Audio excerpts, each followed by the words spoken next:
खबर से जुड़ी सबसे जरूरी बात बताने वाले हैं, जिसमें आपको पता चलेगा कि सरकार ने रिफंड की जो योजना तैयार की है, उसमें सबसे पहले किन निवेशकों को अब पैसा वापस मिलेगा। सबसे पहले उनकी धनवापसी होगी जिन्होंने सहारा क्रेडिट कोऑपरेटिव सोसाइटी लिमिटेड में निवेश किया था, लेकिन ध्यान रहे निवेश 22 मार्च 2019 से पहले होना चाहिए।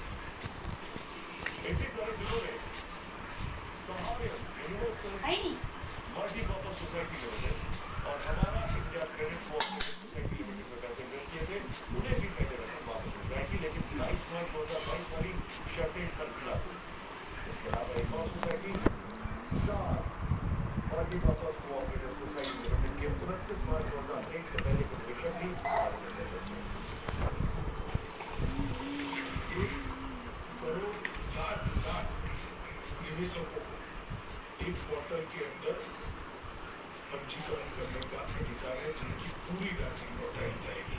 और कुल मिलाकर 4 करोड़ निवेशक हैं जिनको 10,000 रुपये तक की राशि प्रथम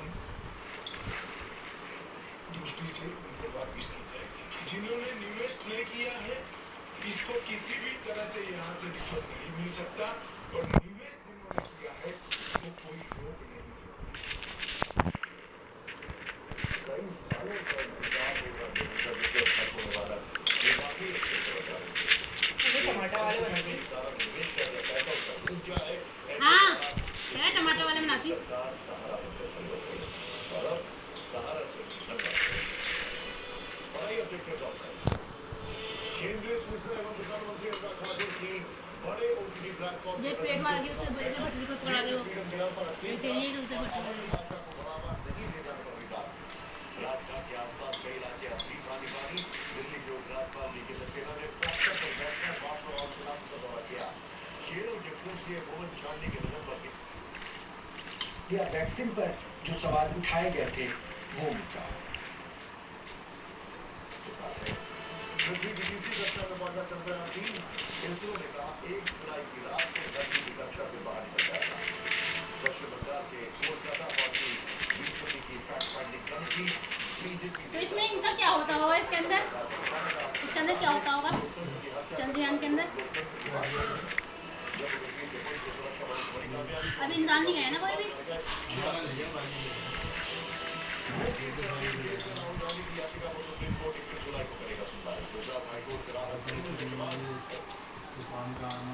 माइनॉरिटी को भी लेकर चलने की बात होती है, तमाम सारे लोगों को लेकर चलने की बात होती है, उसको बचाना है। और उसी के कॉन्सेप्ट के आधार पर ये आइडिया आया कि इंडिया, अगर इस गठबंधन का नाम इंडिया होता है तो एक तरफ तो आप एक बात बताने की स्थिति होंगे कि हम इंडिया इसका नाम क्यों रखा है, आप इंडिया रखने के पीछे जो हमारे तर्क है वो सारे आप आसानी से रख पाएंगे। और दूसरी तरफ प्रधानमंत्री मोदी हो या बीजेपी के नेता हो, कम से कम इस गठबंधन का नाम इंडिया है, इसको उस तरह से अटैक नहीं कर पाएंगे जिस तरह से यूपीए और अन्य कांग्रेस पार्टी के दलों को अटैक कर पाते थे। आइडिया ऑफ इंडिया को अटैक करना आसान है, लेकिन इंडिया को अटैक करना, इंडिया नाम को अटैक करना जरा मुश्किल होगा। तो आज राजनीतिक समीकरण बैठाने की 2 अलग अलग तस्वीरें आपने देखी, और स्पेशल 26 और एनडीए के सुपर 38 को आपने देखी। ये पिक्चर अपने आप में बहुत महत्वपूर्ण है और ये साफ बता रहा है कि 2024 के लिए तैयारियां अब जमीनी स्तर पर आ चुकी है, और 24 की पिक्चर अब कुछ इस तरह से होने वाली है। इंडिया के स्पेशल 26 और एनडीए के सुपर 38। लेकिन विश्लेषण के अगले हिस्से में हम आपको लेकर चलते हैं, क्योंकि अभी 2-4 दिन पहले एक तस्वीर आपने देखी थी और बहुत ही गौरवान्वित आपने महसूस भी किया। भारतीय स्पेस एजेंसी इसरो ने 14 जुलाई को चंद्रयान 3 लॉन्च किया था, और पिछले 4 दिनों से ये मिशन बिल्कुल सही दिशा में आगे भी बढ़ रहा है। आज चंद्रयान 3 का तीसरा ऑर्बिट मैन्यूवर हुआ है, यानी इसे सरल शब्दों में अगर आपको हम समझाएं तो चंद्रयान ने एक बार फिर आज अपनी कक्षा बदली है। लेकिन ऑस्ट्रेलिया के समुद्री तट पर एक रहस्यमयी चीज मिलने से अटकलों का बाजार गर्म, और ये वो तस्वीर है जिसके बाद अटकलों का बाजार काफी गर्म है। सोशल मीडिया पर काफी चर्चा होने लगी, जिसे चंद्रयान 3 का मलबा भी बताया जा रहा है।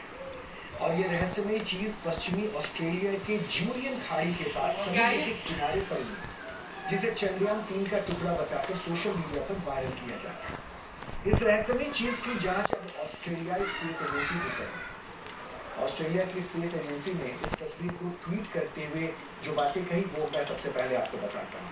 ट्वीट करके उन्होंने कहा कि हम वर्तमान में पश्चिमी ऑस्ट्रेलिया में जूलियन खाड़ी के पास एक समुद्री तट पर स्थित इस वस्तु से संबंधित जांच कर रहे हैं। वस्तु किसी विदेशी अंतरिक्ष प्रक्षेपण यान से हो सकती है और हम वैश्विक समकक्षों के साथ संपर्क कर रहे हैं जो अधिक जानकारी प्रदान करने में सक्षम हो सकते हैं।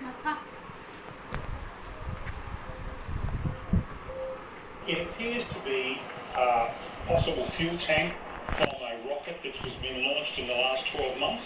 It's dropped into the Indian Ocean, somewhere in the Indian Ocean, and washed up at Green Head. इस अनजान चीज को लेकर तरह तरह की बातें, कोई इसे बोइंग का टुकड़ा बता रहा है, कोई इसे रॉकेट का मलबा बता रहा है, तो कोई इसे यूएफओ से भी जोड़ रहा है।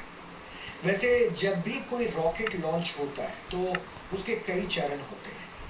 जैसे जैसे रॉकेट ऊंचाई पर जाता है उसके स्टेज वजन को कम करने के लिए अलग होते जाते हैं, जिसके बाद ये मलबा आमतौर पर समंदर में गिर जाता है और हो सकता है कि धातु का ये टुकड़ा भी किसी रॉकेट का हो जो महासागर में गिरा हो और बहकर ऑस्ट्रेलिया के तट पर आ गया। ऑस्ट्रेलिया की मीडिया में भी इस रहस्यमयी चीज को लेकर तरह तरह की बातें हो रही हैं।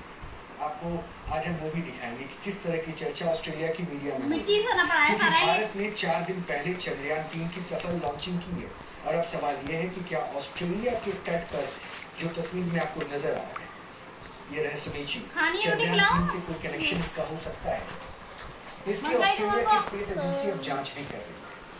वैसे धातु का जो टुकड़ा ऑस्ट्रेलिया के तट पर मिला है उसके ऊपर आप देख रहे हैं कुछ लगा हुआ, इसे बार्नाकल कहते हैं। अब बार्नाकल क्या होता है इसको समझाते हैं। बार्नाकल सख्त खोल वाले समुद्री जीव होते हैं जो पत्थरों और जहाजों से लेकर अन्य चीजों से जुड़ जाते हैं और बार्नाकल को किसी भी चीज से जुड़ने में 21 दिन से 30 दिन का समय लगता है और ये चीज किसी पुराने PSLV से तो जुड़ी हो सकती है, लेकिन चंद्रयान 3 का मलबा नहीं, क्योंकि चंद्रयान 3 को लॉन्च हुए अभी सिर्फ 4 दिन हुए और ऐसे में ये सिर्फ और सिर्फ सोशल मीडिया पर एक भ्रम की तरह है कि ये चंद्रयान 3 का टुकड़ा है। वर्ष 2014 में मलेशिया एयरलाइंस की फ्लाइट MH370 लापता हो गई थी और इस फ्लाइट में 227 यात्री सवार थे जिनका आज तक पता नहीं चल पाया और बहुत संभव है कि ये टुकड़ा मलेशिया एयरलाइंस की फ्लाइट का भी हो। ऑस्ट्रेलिया में समुद्र किनारे मिली ये रहस्यमयी चीज क्या है और समुद्र किनारे ये कैसे आई, इसकी जांच ऑस्ट्रेलिया की स्पेस एजेंसी भी कर रही है और ऑस्ट्रेलिया की पुलिस को इस रहस्य की मदद जाने के लिए मदद मांगी गई है ताकि इसका असली इसका जो सच है वो सबके सामने आ पाए। और इसलिए सवाल कई सारे तो खड़े कर रहे हैं कि क्या ये चंद्रयान 3 का टुकड़ा है। इसीलिए सोशल मीडिया पर जिस बात को लेकर बार बार तरजीह दी जा रही थी हमने ये आपके सामने रखने की कोशिश की और ये बताया कि बार्नाकल जो चिपका हुआ नजर आ रहा है उससे ये साबित होता है कि ये चंद्रयान 3 का टुकड़ा नहीं है और इसे सिर्फ भ्रमित करने के लिए चंद्रयान 3 से जोड़ा जाता है। और वक्त यहाँ एक विराम का है। विराम के बाद हम भारत में गरीबी की मौजूदा स्थिति का विश्लेषण करेंगे, क्योंकि गरीबी पर नीति आयोग ने जो रिपोर्ट जारी की है वो आपको हैरान कर देगी और इसका जिक्र खुद प्रधानमंत्री नरेंद्र मोदी ने अब से थोड़ी देर पहले भी किया।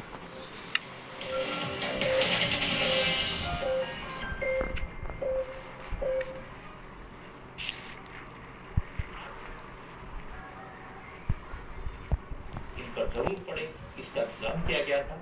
हालांकि जैसी होर्डिंग्स की तस्वीरों की चर्चा हुई लोगों ने नाराजगी जताई तो पुलिस ने इन होर्डिंग्स को हटवा दिया। क्योंकि बेंगलुरु में विरोधी दलों के नेताओं की मीटिंग कांग्रेस से होस्ट की थी। कर्नाटक में कांग्रेस की सरकार है इसलिए कांग्रेस पर सवाल थे। बीजेपी ने इस चुटकी ली। बिहार बीजेपी के अध्यक्ष सम्राट चौधरी ने कह दिया कि कांग्रेस ने नीतीश कुमार को बेंगलुरु बुलाकर बेइज्जत किया, उनका अपमान किया, ये ठीक नहीं है। विरोधी दलों की एकता कितनी मजबूत है और कब तक रहेगी ये तो कोई नहीं कह सकता, लेकिन बेंगलुरु पहुंचे नेता इतना तो मानते हैं कि नरेंद्र मोदी ने, सीबीआई ने, ईडी ने सभी विरोधियों को एक मंच पर आने के लिए मजबूर कर दिया। वरना जो कांग्रेस केजरीवाल को पानी पी पी कर कोसती थी, जिन केजरीवाल ने दिल्ली और पंजाब में कांग्रेस का सफाया कर दिया, आज वही कांग्रेस केजरीवाल का वीडियो, उनकी बाइट अपने ट्विटर हैंडल से ट्वीट कर रहे थे। और जो केजरीवाल पहले कांग्रेस को मदर ऑफ करप्शन कहते थे, आज वो भी पूरे मन से कांग्रेस को लोकतंत्र का रक्षा कर रहे थे। जो उद्धव ठाकरे कभी अपने कार्यकर्ताओं से कहते थे कि राहुल गांधी अगर सामने आ जाएं तो चप्पल से पिटाई करना, आज वही उद्धव कह रहे थे अब कांग्रेस के साथ मिलकर देश को बचाना है। ममता पिछले हफ्ते तक कांग्रेस और बीजेपी को एक जैसा बता रही थी। ममता के लोगों ने पंचायत चुनाव में कांग्रेस के कार्यकर्ताओं पर बम चलाए, गोलियां चलाई, उनकी पिटाई की। आज उन्हीं ममता बनर्जी ने राहुल को अपना फेवरेट बताया। कल रात डिनर में शामिल होने से पहले ममता ने सोनिया गांधी से लंबी बात की थी। आज सुबह भी बात हुई। इसीलिए मीटिंग आधे घंटे देर से शुरू हुई क्योंकि सोनिया और ममता की बात हो रही थी। आज सब बोले, सबने एक दूसरे की तारीफ की, लेकिन गौर करेंगे कि शरद पवार खामोश रहे। शरद पवार कल के बजाय आज मीटिंग में पहुंचे, प्रेस कॉन्फ्रेंस में खामोशी से बैठे रहे और उसके बाद चुपचाप निकल भी गए। शरद राव की खामोशी बड़े सवाल पैदा करती है कि इस बात को भी तो बेंगलुरु पहुंचे नेता भी कर रहे थे कि महाराष्ट्र में जो हुआ उसके बाद शरद पवार सार्वजनिक तौर पर अपना स्टैंड क्लियर करेंगे, अजीत पवार के बारे में बोलेंगे, प्रफुल्ल पटेल की बात करेंगे। लेकिन शरद पवार ने कुछ नहीं कहा। शरद पवार को बेंगलुरु में बैठकर दिल्ली की टेंशन क्यों थी, ये मैं आपको बताऊंगा एक ब्रेक के बाद।